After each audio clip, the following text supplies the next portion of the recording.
République démocratique du Congo, notre pays traverse une période très compliquée de son histoire. Le Rwanda sur le sol congolais. Le Rwanda s'impose.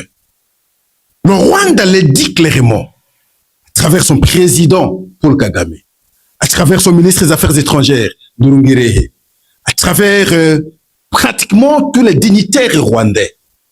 Et aujourd'hui, c'est la population rwandaise qui relaie un discours d'arrogance, d'imposition sur le sol congolais. Non, nous sommes là depuis 1600.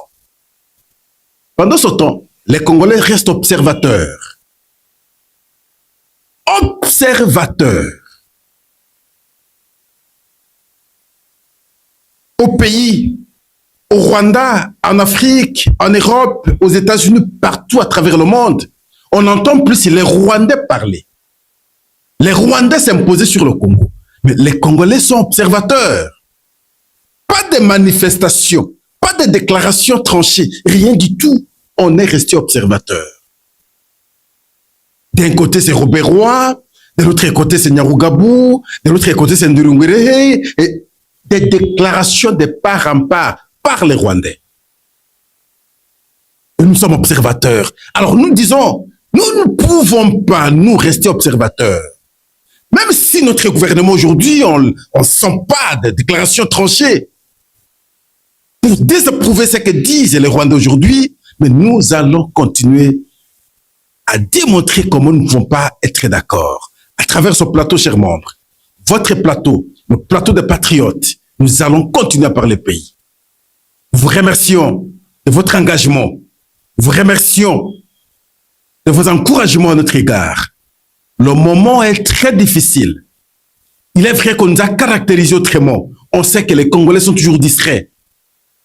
Nous sommes distraits. Nous sommes sur les superfétatoires. Nous sommes sur les prosaïques. Nous sommes sur les élémentaires. Nous sommes trop terre à terre parfois. Est-ce qu'ils ont tort? Je pense qu'ils n'ont pas tort. Quand il est 16 heures, le programme comprend. C'est comment nous allons nous rencontrer pour prendre la bière. C'est ça que nous sommes caractérisés. Et là, on prend ses ketchs, on lave les ketchs, on prend les jeans, on met, on devient propre, on pense que c'est ça la vie. Et on va s'asseoir quelque part, on prend la bière. Sans tenir compte de ce qui se passe au pays. Pendant ce temps, les Rwandais réfléchissent. Comment envahir encore ces gens? Comment les diriger? Comment les dominer? Et ils parviennent à s'imposer aujourd'hui sur nous. Ça fait mal. Et vous, membres de cette passe, voulez-vous vous comporter de la même manière? Non. Nous devons échanger, interagir, parler. Orientez-nous à travers vos messages, chers membres, à travers vos appels. Pour que lorsqu'on revient comme ça, qu'on ait d'autres arguments complémentaires pour dénoncer ce qui se passe. Voilà pourquoi je sais de temps en temps vous remercier. Je vous remercie. Surtout vous qui nous appelez de partout, vous qui nous écrivez chaque jour, vous qui acceptez de perdre votre temps pour nous suivre. Non, je ne pense pas que vous perdez votre temps. Vous vous engagez pour la cause de la nation. Merci, merci, merci beaucoup. Nous avons aujourd'hui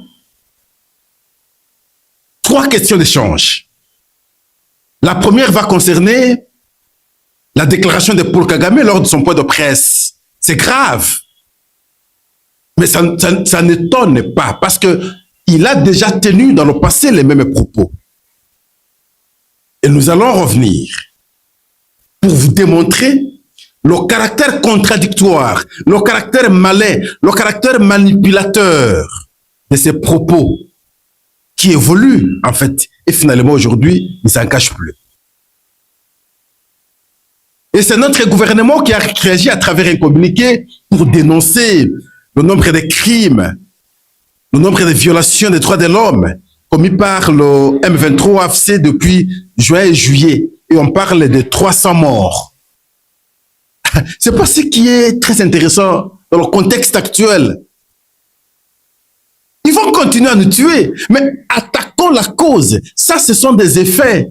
S'il faut comptabiliser, c'est parce que là, vous parlez de juin et juillet, mais les autres mois. Pourquoi? Parce que là, c'est les effets. Attaquons la cause. Quand Paul Kagame parle le matin, nous devons savoir réagir à midi. Et avec force, avec engagement, avec détermination. Troisième point, chers membres. Vous allez suivre cette vidéo d'un Rwandais qui nous promet même la guerre. Si nous n'acceptons pas cohabiter avec eux, si nous n'acceptons pas vivre avec eux, ils sont là depuis longtemps, ils pensent que c'est leur terre. Il y a les Rwandais du Congo, les Rwandais de l'Ouganda et les Rwandais du Rwanda. C'est donc la philosophie développée aujourd'hui au Rwanda. Alors, nous vous promettons de ne pas aller ailleurs alors, par le bien pays.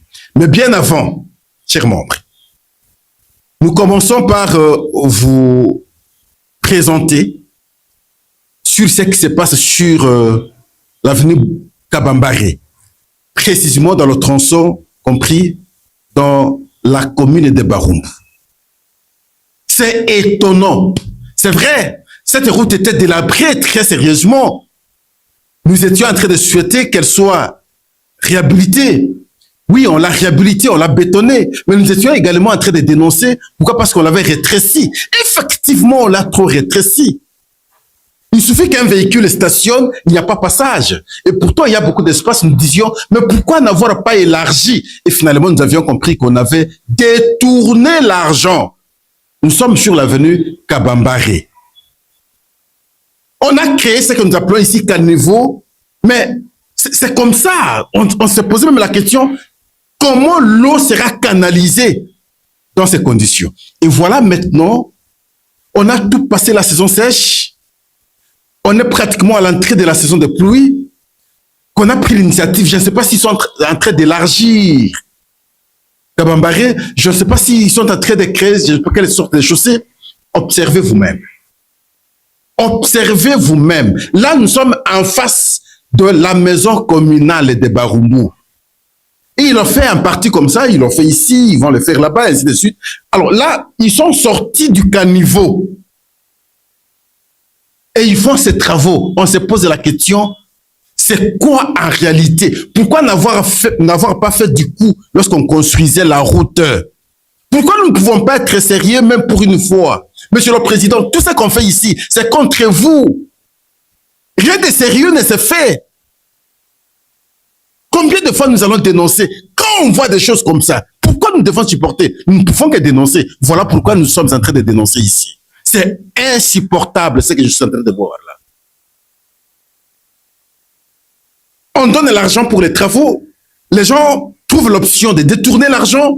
Et lorsqu'on constate que ce n'est pas bien fait, on cherche à refaire. Donc, on tourne en rond. On ne sait pas avancer valablement. C'est quoi finalement? Et on donne l'occasion à d'autres de vous critiquer parce que les collaborateurs ne vous favorisent pas, ne vous facilitent pas la tâche. Regardez ce qui s'est fait encore aujourd'hui sur l'avenue Kabambare. Honteux. Deuxième information, lors du retour de Martin Fayoulou, séjour passé en Europe, il a été attendu d'abord par beaucoup de ses militants, finalement accueilli par les militants, mais ce qui n'a pas été apprécié par nous autres, c'est l'accrochage entre les militants de Martin Fayoulou et ceux, je ne sais pas, où on a parlé de forces du progrès. Je ne pense pas que les forces du progrès pouvaient faire ça. S'ils existent, bon, je ne sais pas, ça c'est pas mon affaire.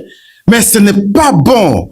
Alors, aussi, lorsque le président de l'ESID, Martin Fayoulou, a pris parole devant ses militants, ils s'en félicitent du fait que ces militants ont parvenu maintenant à neutraliser, à maîtriser, à s'imposer sur les forces du progrès.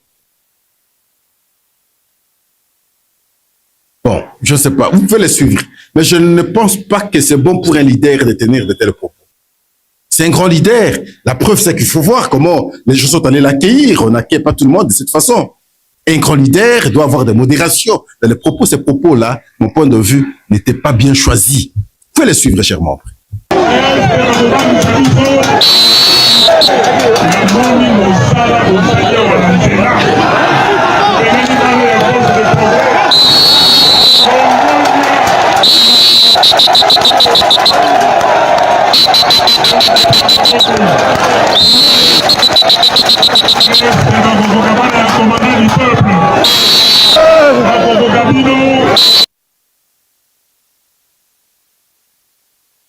Merci. Mais ce qui est plus important pour nous, c'est la question ou les questions existentielles. Les menaces rwandaises sur le Congo. Le point de vue de Paul Kagame lors de sa conférence de presse. Paul Kagame dit ceci. Le problème du Rwanda a toujours été les FDLR au Congo. Et si ce problème n'est pas résolu, bien sûr, le Rwanda restera impliqué comme partie prenante à ce problème. Il n'y a pas d'autres alternatives. Il n'y a pas une autre solution que voir le Rwanda sur le sol congolais tant que le problème FDLR ne sera pas résolu. Ça, c'est le Rwanda qui pose comme problème à travers son président. FDLR. FDLR, c'est un prétexte bien monté par le Rwanda afin d'atteindre ses objectifs. Quel genre d'objectif? Occupation des terres en République démocratique du Congo afin de continuer également l'exploitation des minerais. C'est ça, ce que le Rwanda poursuit sur le sol congolais. Le Rwanda ne pouvait pas le faire brutalement comme ça. Il fallait alors trouver un truc, et ce truc, nous l'avons consommé depuis longtemps. FDLR, FDLR, FDLR. FDLR en question, chers membres, n'a jamais tenté d'attaquer le Rwanda, même pas une fois. On n'a jamais entendu qu'il y a une quelconque incursion d'FDLR sur le sol rwandais. Mais le Rwanda, depuis 30 ans, ne sait que occuper la RDC, ne sait que tuer les Congolais, ne sait que violer les femmes congolaises, ne fait que tout mal faire sur le sol congolais. Appréciez maintenant la proportion. Ça veut dire que ce n'est pas une raison fondée. La raison est ailleurs. Exploiter les minerais, occuper des terres. Question de suivre maintenant les Rwandais, c'est qu'ils disent. Nous allons vous balancer un propos si vous allez suivre. Et donc, ils pensent que le Rwanda va rester là. Maintenant, posons-nous la question. Que servent les résolutions du Conseil de sécurité des Nations Unies? Résolution 2773 et résolution 2808. Où on a demandé au Rwanda de se retirer après que les experts des Nations Unies aient présenté les rapports démontrant la présence des militaires rwandais sur le sol congolais. Ça s'appelle agression. Et finalement, on a voté les deux résolutions. J'ai suivi la ministre des Affaires étrangères de notre pays dire que la démarche avec l'ONU, c'est que nous avons beaucoup d'États, chaque État aussi a ses problèmes, l'ONU doit trancher. Alors quand on aborde votre question aujourd'hui pour revenir demain, il faut encore des sollicitations, c'est comme ça que ça tire à longueur. Mais pendant que ça tire à longueur, les Congolais vivent comment? C'est des viols, c'est des tueries, c'est des massacres, c'est la souffrance. Mais l'autre bonne question est de savoir, allons-nous simplement et continuer à attendre seulement la grâce de l'ONU ou la grâce des États-Unis avec l'accord de paix que nous avons signé avec le Rwanda, que le Rwanda est en train de démontrer aujourd'hui qu'il ne peut pas respecter cet accord. Ou nous pouvons, par nos propres initiatives, prendre une autre option pour, en tout cas, défendre notre pays. Parce que le constat qui dégage aujourd'hui est tel que nous sommes devenus observateurs tout en attendant seulement ce que l'ONU peut décider à travers son Conseil de sécurité, ce que les États-Unis peuvent décider à travers l'accord que nous avons signé avec le Rwanda. Ça me surprend. Quelle initiative nous avons aujourd'hui? On se contente, en fait, malheureusement, de parler du cessez-le-feu. Cessez-le-feu sur notre sol. C'est nous qui sommes occupés, c'est nous qui sommes attaqués, c'est nous qui sommes envahis par le Rwanda. On nous demande de cesser le feu. Ça veut dire bipolariser notre pays. Donc, le pays aujourd'hui divisé. L'administration rwandaise d'un côté, l'administration de notre pays de l'autre. Et Paul Kagame s'en félicite. Dit, le Rwanda ne sortira pas de la République démocratique du Congo tant que ce problème de FDLR ne sera pas résolu. L'autre question, quand est-ce que ce problème de FDLR sera résolu? Ça, c'est la question la plus intelligente. Quand est-ce que le problème de FDLR sera résolu? Quand est-ce que le Rwanda acceptera que le problème de FDLR est résolu? N'allez pas ailleurs, chers membres, c'est ici. Le ministre de l'intégration régionale n'ayant pas compris, ah mon Dieu, on engage n'importe qui, on prend n'importe qui, mais il faut des gens qui ont la capacité de bien comprendre, de bien analyser les faits et avoir le courage de dénoncer, prendre l'option de pouvoir faire avancer le pays. Hélas, il a fait des affirmations terribles où il a dit il y a un protocole d'accord signé. Mais le protocole d'accord, est-ce que le Rwanda va vous croire? Le protocole d'accord, est-ce que le Rwanda va accepter ce que vous aurez fait? Le protocole d'accord, est-ce que le Rwanda ne va pas continuer à démontrer que vous mentez même lorsque vous aurez résolu cette question? Donc, vous comprenez que le problème n'a rien à voir avec les FDLR. Engageons-nous autrement. Engageons-nous autrement. Le pays passe des moments très difficiles où nous serons demain responsables de notre passage aujourd'hui. Paul Kagame a dit, mais qu'est-ce que notre gouvernement a dit? Paul Kagame a dit, qu'est-ce que notre président a dit? Le président parlait beaucoup hier, aujourd'hui le président ne parle plus. Maintenant c'est Paul Kagame qui parle plus. Dans ces expressions, Paul Kagame ne sait que s'imposer, ne sait que nous démontrer son arrogance, ne sait que nous dire que le Rwanda va rester là. Grand Congo, mais le Rwanda dit il va rester là. Mais qu'est-ce que nous disons pour que le Rwanda ne puisse pas rester là impunément, éternellement? Qu'est-ce que nous pensons?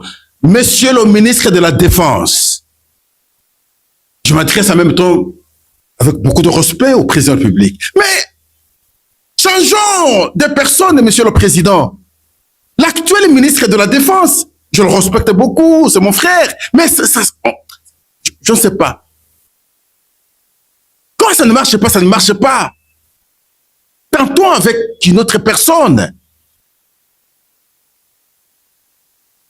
Nous sommes sur la même place, on n'évolue pas, il n'y a pas de progrès. Au contraire, nous sommes en train de nous détruire à petit feu. Mais nous gardons les mêmes personnes. Le ministre de la Défense, mais nous sommes dans cet état, le pays occupé, puis on a le même ministre de la Défense qui n'a pas de prévalu, qui n'apporte plus rien.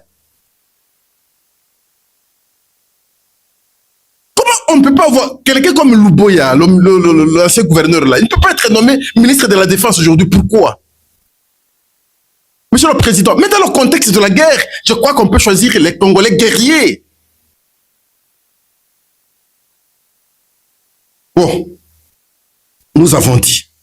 Mais seulement, il sera difficile qu'il y ait un moment où le Rwanda pourra accepter effectivement que on a neutralisé totalement les FDLR, et à ce moment-là, moi, je me retire du Congo. Parce que lorsqu'on observe bien, les États-Unis accompagnent cette politique rwandaise. Les États-Unis accompagnent ce discours rwandais. Sinon, ce qui a été planifié, ce qui a été dit dans l'accord signé à Washington, serait d'appliquer aujourd'hui, demander que le Rwanda se retire du Congo. Le retrait. Ils ont des ultimatums, ils n'en parlent plus. Et pourtant, il fallait prioritairement respecter d'abord l'intégrité territoriale de la République démocratique du Congo. Respecter la souveraineté. Et cela passerait par le retrait des militaires rwandais du sol congolais. Mais ici, c'est l'inverse. Paul Kagame vous dit, il ne va plus quitter le Congo tant que vous n'aurez pas résolu mon problème. En d'autres termes, il n'y aura pas l'intégrité territoriale de la République du Congo tant que mon problème ne sera pas résolu d'FDLR. Il n'y aura pas la souveraineté de la RDC tant que la situation d'FDLR ne sera pas résolue. C'est comme ça que Paul Kagame nous dit.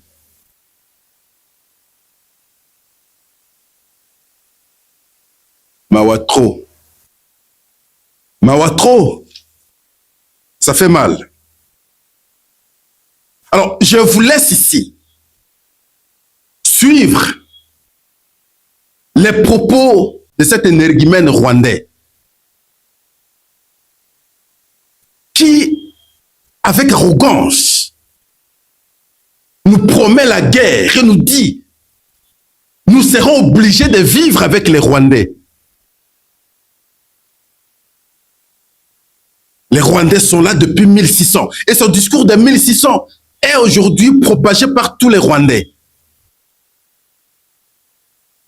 Donc, on a dit à tous les Rwandais de dire qu'ils sont au Congo depuis 1600, 1600. Mais je vais rappeler ici, 1600, le Rwanda n'existait pas encore. le Congo n'existait pas encore. Comment vous pouvez alors dire qu'ils sont là-bas? Autant comme on disait la fois passée, non au partage de l'Afrique, nous nous sommes retrouvés sur le sol congolais. Mais comment vous saviez que vous étiez comme ça à partir du moment où les frontières n'étaient pas encore définies, le Rwanda n'existe pas encore? Comment vous pouvez dire que nous étions ainsi? Comme je vous explique de temps en temps, le royaume Congo à son temps partait de l'Angola, la RDC, la République du Congo, le Gabon, ainsi de suite. Mais lorsqu'on a réparti l'Afrique, on a réparti le royaume et c'est fini. Suivez d'abord ce fou du Rwandais, je dis bien ce fou du Rwandais, qui défie les Congolais, qui nous promet la guerre, qui nous dit nous devons rester avec les Congolais, avec les Rwandais. Nous allons habiter avec eux. Quand nous refusons, ils vont nous faire la guerre.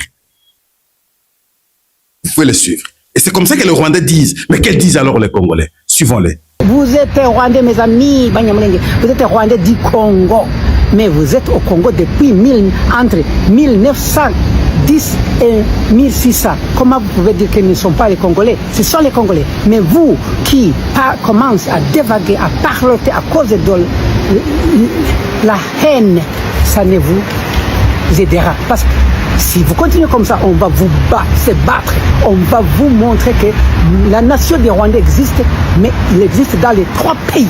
Et vous ne pouvez pas faire quelque chose. Vous ne pouvez pas les chasser. Ils sont là. Même si vous essayez de les chasser, on va faire la guerre jusqu'à la fin du monde. Ça fait froid au dos quand je suis de tels propos. Ça fait vraiment froid au dos. Les Congolais ont peur. Les Congolais pensent qu'ils ne peuvent pas dire des choses contre les Rwandais. Mais nous les disons. Moi, je le dis pratiquement chaque jour. Je le dis pratiquement chaque jour à travers ce plateau. Mais pourquoi on doit être observateur?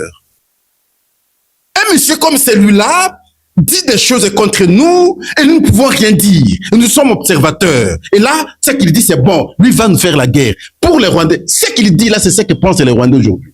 C'est une opportunité à ne pas rater. Nous sommes sur le sol congolais. Nous devons bénéficier des terres maintenant. Si les Congolais refusent, parce que nous sommes déployés très sérieusement, nous les avons infiltrés et les Robert les disent, mais voyez, si vous refusez les Banyamulenge, mais il y a d'autres qui sont dans l'armée, ainsi de suite. Mais ils battent pour le Congo, donc ils comprennent qu'ils ont infiltré le Congo.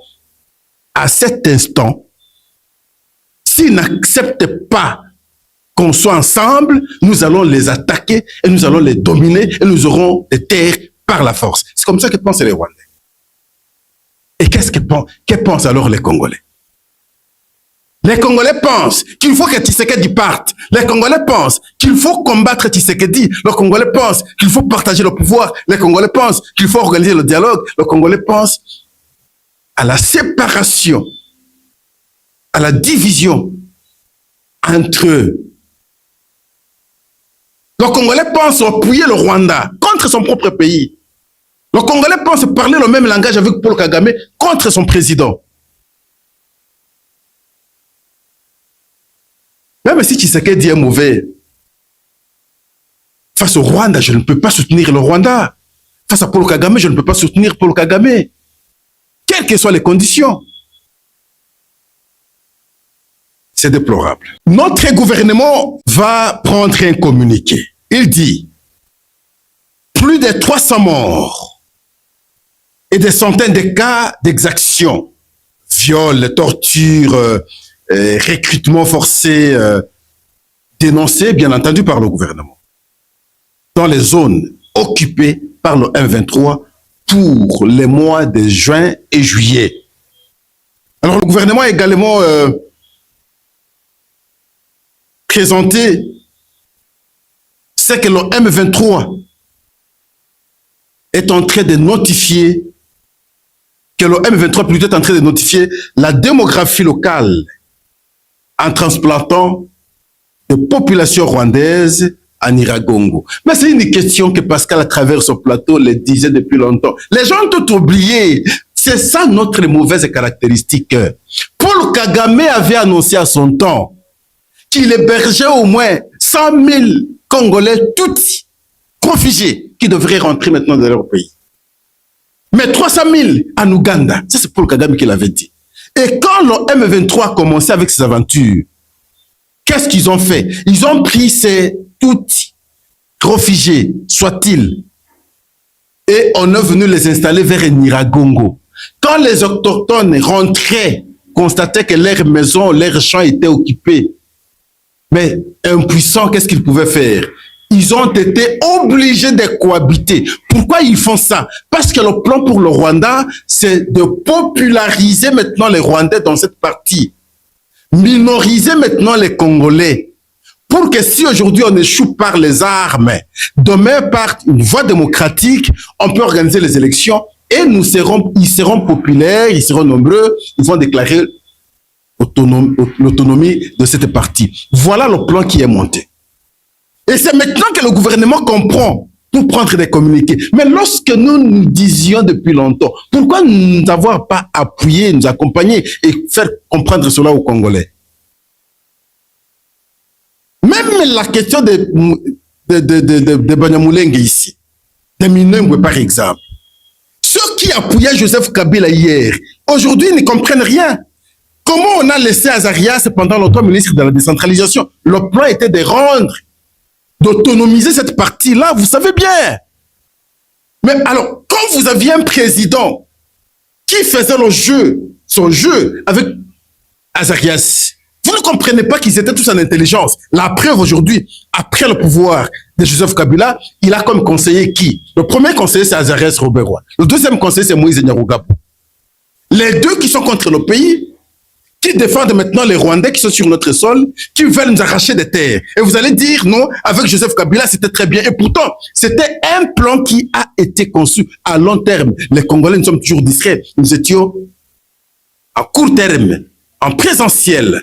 Et on était en train de nous détruire à petit feu. Nous y sommes. C'est une patate chaude que Joseph Kabila a cédé à Félix Antoine Tshisekedi. Tout était pourri. Tout était détruit.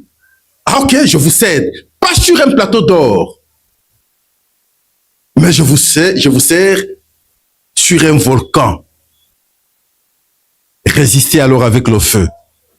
Aujourd'hui, Félix Antoine Tshisekedi a du mal à pouvoir résister avec le feu.